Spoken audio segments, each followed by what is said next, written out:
వినియోగించుకుంటున్న ప్రజలందరూ కూడా మన భవిష్యత్తు మన సమాజం కోసం ఓటు హక్కును వినియోగించుకోండి.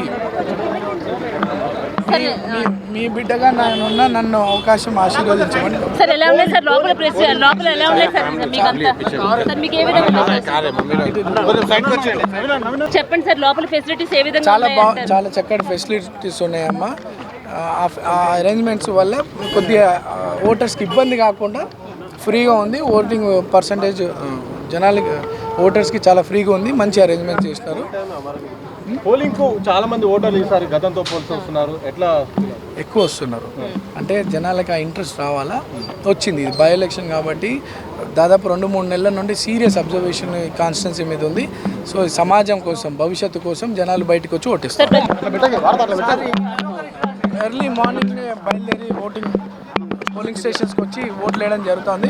వాళ్ళందరినీ చూస్తుంటే చాలా హ్యాపీగా ఉంది. అండ్ వచ్చిన వాళ్ళందరూ కూడా ఒక పాజిటివ్గా ఒక సంతోషంగా వచ్చి ఓట్లు వేస్తూ ఉన్నారు. గతంలో 40% పోలింగ్ జరిగింది. ఈసారి నాకు తెలిసి 60 నుండి 65, 63, 65% పోలింగ్ అయ్యే అవకాశాలు కనపడుతుంది.